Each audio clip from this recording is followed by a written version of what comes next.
Magandang araw po sa inyo lahat. Ito po yung lingkod, Dr. John Ortiz Teopes sa ating programang Laging Daan ni Doc John. Alam niyo po mga kaibigan, sa usapin ng pinilakang tabing, sa usapin ng showbiz, minsan po yata yung mga tao masyado nang nalilibang sa mga pangyayari. Ang showbiz ay may dalawang muka, merong malungkot, merong masaya. Pero sa ating mga mamamayan, pag nakita natin ng showbiz, tayo lamang ay nakikita pag yung isang ningning ng isang bituin ay nandyan at malakas na ang kanyang ningning. Pero pag ito ay nawala na, nakalimutan yung legacy, nakalimutan yung kontribusyon.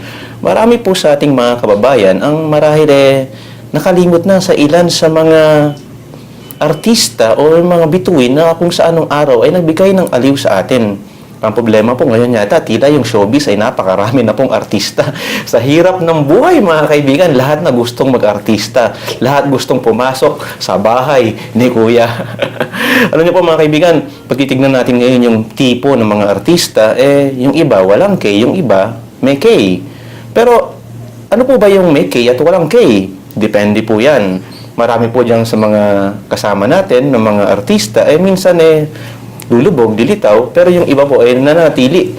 Pero ang problema po sa ilan sa mga artista, nung sila ay nanatili sa kanilang ningning at medyo nawala na, ay hindi na napanatili ang kanilang legacy o ang kanilang estado sa buhay. Ang ating pong guest sa araw na ito, mga kaibigan, ay isang bituin na kung saan marami pong nakakakilala sa kanya, pero makikita natin marami po siyang advokasya, marami po siyang pinaglaban, at sa ngayon ay may kanya-kanya siyang advocacy. Bukod sa dating magaling na bituin sa pinilakang tabing, magaling na singer, titingnan natin siguro marami ang nakakalimot sa kanya. Malalong-lalo na yung mga ages ngayong mga 2000, yung mga kabataan na hindi na nakita kung ano yung mga kanyang na-contribute nung araw. Marahil po, minsan hindi natin maklasify kung anong klase ng mga artista na ngayon, pero nung araw po, parang napakahirap po maging artista. Ngayon yata, napakadali na. Kaya minsan, ang dami naglalabasan, sisikat ng sandali, mawawala. Pero noon po, talagang pag sumikat ka, talagang nakikilala ka. Ang ating pong panauhin ay isang misteryoso. Sa pangalan pa lang, mystical na sinasabi. So, kung titignan po natin yun, marami po siyang ipapakilala at masasabihin sa atin at yung kanyang ilalahad sa kanyang buhay. Typically po, sa nangyayari sa ating programa, hindi ko po ini-introduce ng direkta kung ano yung background ng ating panauhin, kundi tinatanong natin kung ano yung kanyang pinagdaanan, kung ano yung kanyang mga advokasya, at kung ano yung kanyang mga nakaraan. Siguro po ang ating guest, mga kaibigan, walang iba po kundi si Mystica. Magandang araw, Mystica. Ang haba namang yun. Ang habang introduction. Sige, Mystica. Hello. Sino ba si Mystica? Sino si Mystica? Paano mo pakikilala yung sarili mo? Kung sa showbiz po, talagang misteryosa siya. Misteryosa? Yes, pero hindi nila alam na eto, napakasimple lang. Eto, kung ano na yung nakikita nila ngayon, eto na po yung totoo. Yung may totoo mong pangalan, Mystica? Hindi po. Ano Nagkataon lang po kasi na at that time, galing po ako ng States. So, ang nakalagay sa album ko, Ruby Cassidy. Ruby Cassidy. Yes, and since that time kasi, ang in-approach ng kuya ko na si Frank, si Jojo Veloso.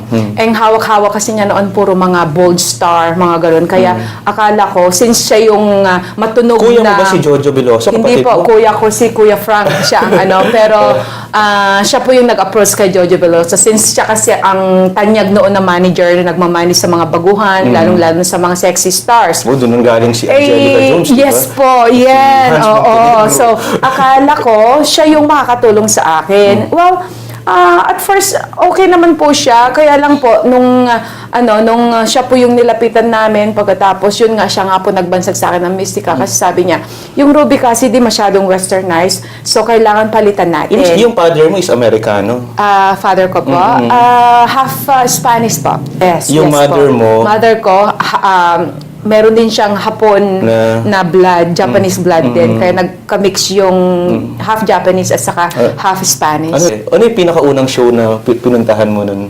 Na nag-appear ka? Sa TV, sa radio? Siguro sa TV? Well, of course po, sa mga malls muna. And then, doon kasi ako, talagang pinakita ko yung pagka yung vibrant ko. Tapos, since naman kasi nung nasa States ako at saka sa Canada, I was an exotic dancer.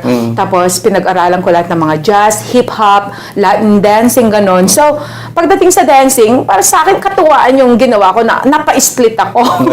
So, yung mga bata, natuwa sila. So, dahil sa hindi nila akalain na ang isang singer, kaya palang gawin yung mga ganon. So, para magbilansagan na nila akong, split queen, Yun pala, yung ganon. napapanood kita nun sa TV, nag-i-split eh. Yung term exotic dancing, ano ba yung exotic dancing? Well, kasi po, noong nasa States po ako, I didn't have any choice kundi talagang maghanap ng trabaho.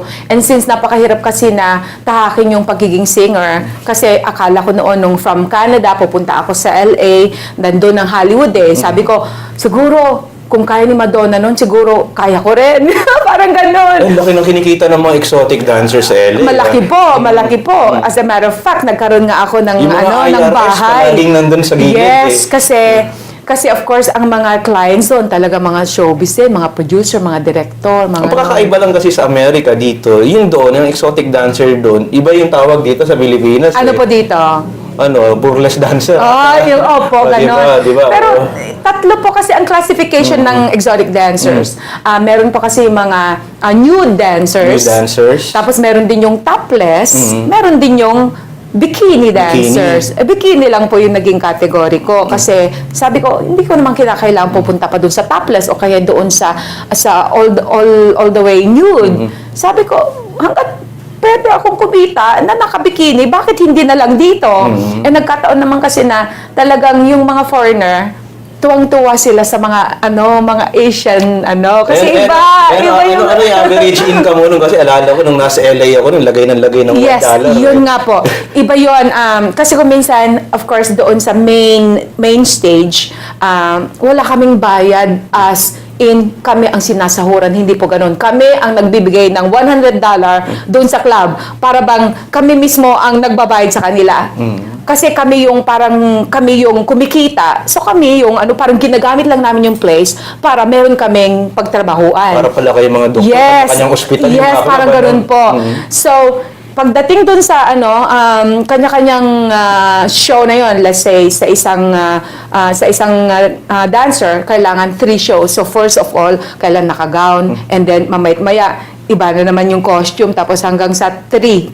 Okay, hanggang 2 lang. And then after that, pag nakita ka na ng mga customer na, gusto ka nilang pupuntahin doon sa table nila, yun ang tinatawag na table dance. Yes, doon kami kumikita. $20. Iba yung table dance sa lap dance. Wala pong lap dance, bawal po yun. Bawal. Oo, pero tawag po nila, lap dance na rin, pero we don't do that. Kasi may rule na po kasi ngayon ng States, hindi pwede yon.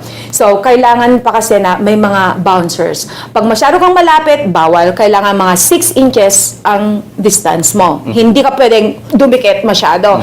At hindi rin pwede na itatouch ka ng customer. Bawal. Kailangan bago ka ng bouncer sa labas. Kailangan bago ka mag-dance sa kanya, you have to tell him the rule na hindi pwedeng touch. Kanyan lang. Kailangan i-keep the distance, ganon. So, doon po kami kumikita ng $20.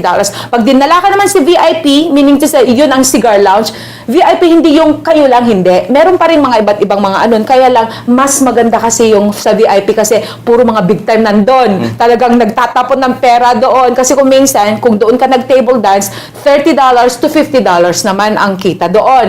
Malaki. Ang laki ng kita. Yes. Kaya, sa isang gabi, pag $500 na ako, maganda na yon. Kung naka $1,000 ka pa sa isang gabi. Sabi ko, wow, ang sarap ng buhay dito. 3 years nga ako nag-exotic dancing Kaya lang to the point na nung naka-produce na ako ng 2 kong album, tapos nakabili na ako ng sarili kong bahay, sabi ko, hindi ito yung pinuntahan ko sa States. Gusto ko maging singer. Pero of course, ang hirap kung wala po kayong backer.